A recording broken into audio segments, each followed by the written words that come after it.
Pertemuan Presiden Jokowi dengan para ketua umum partai politik pendukung di Istana akhir Mei lalu memunculkan isu ada upaya menghadang Anies Baswedan untuk maju Pilkada Jakarta. Lewat masuknya nama Ridwan Kamil dan Kaisang Pangarep dalam bursa Pilkada. Mengapa muncul isu Presiden Jokowi cawe-cawe di Pilkada Jakarta? Dan kalau benar Jokowi mendorong Ridwan Kamil di Pilkada Jakarta, apakah ini menghadang Anies? Sama artinya dengan menghadang langkah PDI Perjuangan yang tampak melirik Anies di Pilkada? Kita akan bahas, sudah ada bersama kami politisi PD Perjuangan Aryo Seno Bagaskara dan juga Ketua Umum Relawan Solidaritas Merah Putih Sylvester Matutina dan juga pengamat politik Ikrar Nusa Bakti. Selamat sore Prof. Ikrar, Pak Sylvester. Selamat sore Bung Ibrahim. Ini kita masih menunggu juga bergabungnya Seno Bagaskara. Prof. Ikrar, kalau Anda lihat, yang tadi ada info terkini PKS ditawari jadi cawagup di Pilkada Jakarta dari Kim.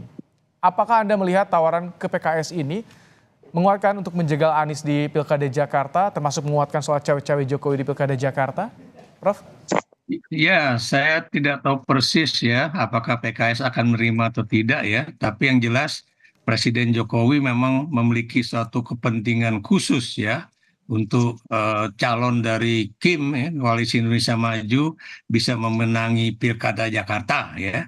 Ini bukan persoalan mengenai mengganjel Anies saja ya, tapi bagaimanapun ini ada dua tujuan utama. Satu misalnya menjadikan anak bungsunya menjadi wakil gubernur Jakarta. Kedua ya, ini juga bisa membuat langkah positif buat Gibran dalam pemilu 2029 mendatang ya, pada pemilu Presiden 2029 mendatang. Jadi itu yang kalau saya lihat dari kepentingan Jokowi. Tapi kalau dilihat dari kepentingan PKS, ini juga kita juga melihat bahwa PKS bagaimanapun adalah pemenang pertama dalam pemilu legislatif di DKI Jakarta ya, dengan 18 kursi. Dan kalau hitung-hitungan secara matematis saja, kalau kemudian PKS itu bergabung dengan PDIP yang 15 kursi, kemudian dengan PKB yang 10 kursi, itu udah berapa kursi yang sudah didapat ya, apalagi kalau kita hitungan angka.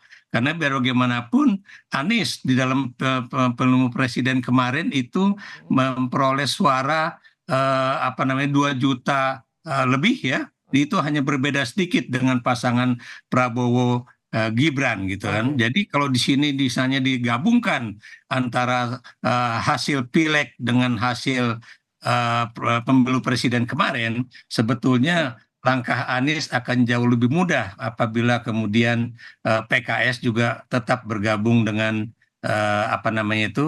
memajukan Anies menjadi calon gubernur DKJ ya, daerah khusus Jakarta nantinya. Ini salah satu partai yang mulai melirik Anies Baswedan adalah PDI Perjuangan. Mas Seno, bagaimana Anda melihat ini ketika PDIP masih menimbang-nimbang Anies Baswedan, tapi PKS yang sebelumnya yakin ternyata digoda oleh Kim. Bagaimana PDIP melihat? Ya baik, terima kasih. Pada dasarnya prinsip kami di PDI Perjuangan tetap sama. Terkait dengan pilkada di daerah manapun ada berbagai variabel yang kami pertimbangkan. Bahwa persoalan elektoral menjadi penting, iya, sebagai modal awal. Dan secara saintifik metodenya adalah menggunakan survei, polling, dan seterusnya. Dan di dalam survei tersebut nama Mas Anies menjadi salah satu yang merajai, itu adalah sebuah fakta yang tidak bisa kita tutup mata. Di sisi yang lain juga kemudian saat bicara tentang hasil Pilpres yang lalu, suaranya juga tidak terpaut cukup jauh. Hanya beda 1% kalau nggak salah dengan pemenang Pilpres di DKI Jakarta. Pak Prabowo 42, Mas Anies 41. Tentu secara fakta ini menjadi sesuatu yang menarik secara elektoral. Tetapi kita juga mempelajari bagaimana secara historis Mas Anies pernah punya pengalaman kompetisi pilgub yang sangat keras dengan kami di tahun 2017-2018 yang lalu. Dan sampai hari ini pun itu menyisakan basis pendukung fanatik yang sangat kuat di masing-masing kubu, baik kubu Mas Anies maupun di kubu PDI Perjuangan. Semua itu menjadi variabel kami. Nah, menjadi menarik pada saat akhir-akhir ini yang kami dengar, malah yang getol muncul secara dinamika politik adalah perwujudan atau upaya mewujudkan pasangan Anies Kaisang misalnya. Yang itu kemudian tentu menjadi semakin menarik. Dengan PDI Perjuangan saja menarik, meskipun ada rasionalisasi Pilpres, gitu ya. Artinya kekuatan kritis atas pemerintah itu disimbolkan melalui Mas Anies, melalui PDI Perjuangan. lalu ada rasionalisasi itu sebelum langkah ke Pilgub, kemudian muncul isu lain yang lebih menarik gitu, Anies Kaisang. Rasionalisasinya di mana ini? Buat kami ini menjadi sesuatu yang tentu sedang kami cermati dan kami sedang pelajari karena tentu saja Jakarta ini tempat yang sangat penting. Oke, baik. Nah, kalau Anda, Pak Sylvester, melihatnya bagaimana ketika tadi ada Prof. Ikrar yang menyinggung ini ada kepentingan khusus dari Jokowi di Pilkada Jakarta ini, Pak Sylvester? Ya, Ya itu mohon maaf Prof itu terlalu jauh ya,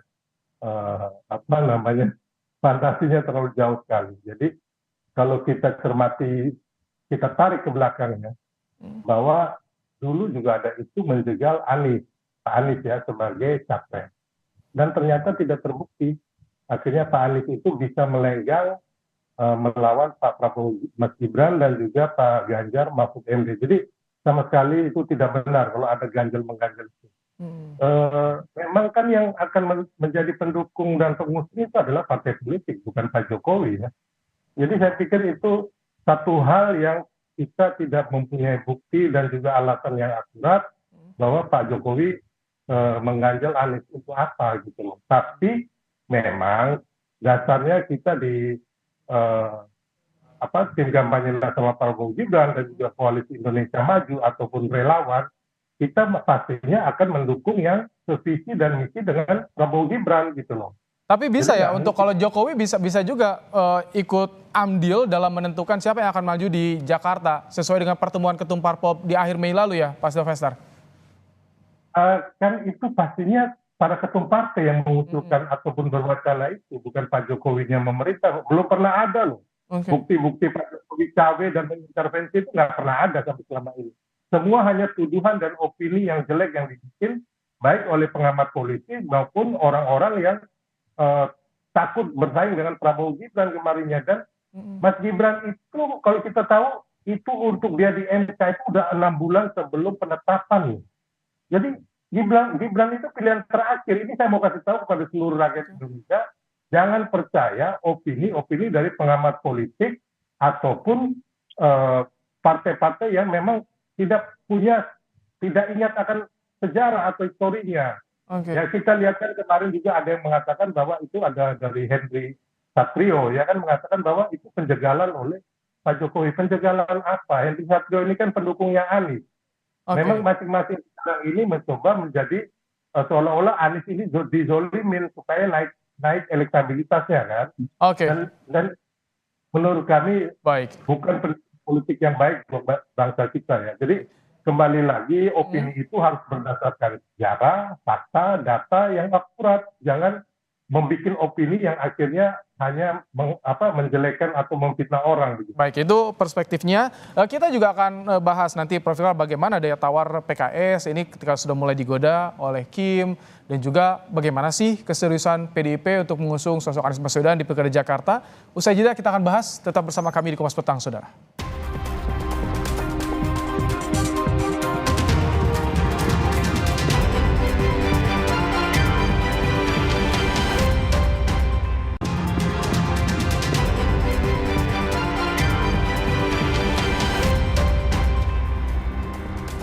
Kita kembali bersama dengan pengamat politik Ikrar Nusa Bakti dan juga Sylvester Matutina, relawan pendukung Prabowo Gibran, dan juga ada Aryo Seno Bagaskara, politisi PDI Perjuangan, bahas soal Pilkada Jakarta. Pak Ikrar, kalau Anda lihat daya tawar PKS ini bagaimana sih kalau nanti PKS gabung ke Kim, termasuk di Jakarta, di Pilkada Jakarta, siapa nanti yang akan ditinggal?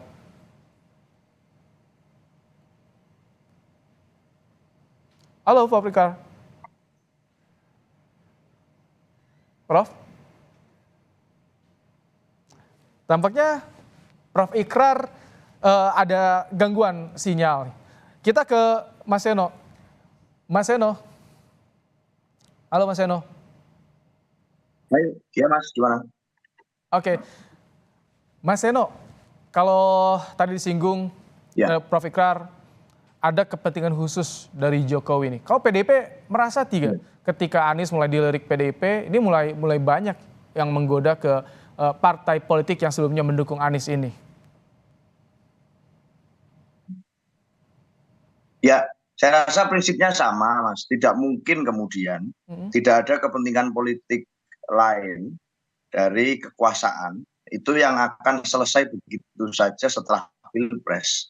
Kita sadar betul bahwa pilkada ini adalah momentum untuk regain kekuatan, untuk melakukan regenerasi kepemimpinan, dan termasuk meletakkan orang-orang kepercayaan dari setiap kekuatan politik di daerah. Apalagi terjadi pemilu di 545 daerah secara serentak. Yang ini akan berpengaruh dengan landscape politik 5 tahun yang akan datang di dalam Pilpres 2029. Kita semua paham siapapun yang menjadi gubernur di Jakarta ini punya kesempatan untuk menjadi calon presiden. Secara dari tahun ke tahun itu yang terjadi. Sehingga menjadi mustahil kalau ada kekuatan politik kekuasaan itu yang menganggap bahwa oh ini pilkada ini sepenuhnya bukan untuk kepentingan politik saya. Saya rasa itu suatu bentuk kenaifan politik kalau itu kita memandangnya seperti itu. Jadi tentu saja kami sadar bahwa kekuatan-kekuatan politik kekuasaan hari ini berupaya untuk menguasai Jakarta sebagaimana kita sadari. Tetapi dalam konteks itu hari ini PDI Perjuangan percaya bahwa kami ingin bertanggung jawab sepenuhnya terhadap pilihan politik kami. Jadi usulan-usulan dari bawah kami terima, masukan dari para pakar, dari lembaga survei, semuanya kami baca dengan cermat.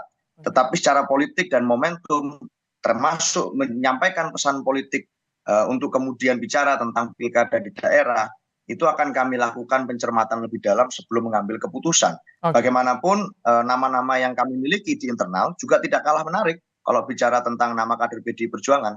Selama ini kan kami diajak untuk membahas nama eksternal terus. Ada Mas Anies, ada Pak RK. Kami punya Pak Ahok padahal, kami punya Pak Andika, kami punya Pak Basuki, Menteri PUPR. Itu nama-nama yang saya rasa punya tempat tersendiri di dalam memori kolektif masyarakat. Dan hari ini masih kami uji coba secara simulasi. Saya rasa itu, Mas. Prof Ikrar, sudah bergabung kembali? Ya. Nah, Prof, bagaimana sih Anda melihat daya tawar PKS? Ini kalau misalkan nanti PKS jadi gabung ke Kim termasuk untuk di Jakarta, siapa nanti yang akan ditinggalkan? Apakah termasuk PDIP, Prof? Ya, kalau saya lihat di Pilkada DKI Jakarta ini ya, ini masih DKI mudah-mudahan ya, itu itu akan benar kalau PKS kemudian bersama PDIP bergabung juga gitu. Kenapa demikian? Karena ini juga akan menghilangkan sekat-sekat ideologi yang seakan-akan antara Islam dengan nasionalis itu tidak bisa menyatu gitu kan, atau yang dikatakan selalu antara minyak dengan air ya. Tapi kalau kita perhatikan ya, itu kalau memang ini di DKI Jakarta dia bisa bergabung, itu bukan mustahil bahwa partai ini berdua bisa saja akan duduk sama-sama menjadi oposisi yang loyal terhadap pemerintahan yang ada pada tingkatan nasional ya. Ini yang kalau kita perhatikan seperti itu. Dan mengenai siapa akan menjadi pendamping Anies, itu biarlah mereka kemudian akan bernegosiasi mengenai hal itu. Apakah dari PDIP seperti Andika Perkasa yang akan diajukan, ataukah dari PKS gitu kan? Seperti Bung Ari Sera yang boleh dikatakan berapa kali menjadi calon gubernur ataupun wakil gubernur DKI dari PKS begitu kan.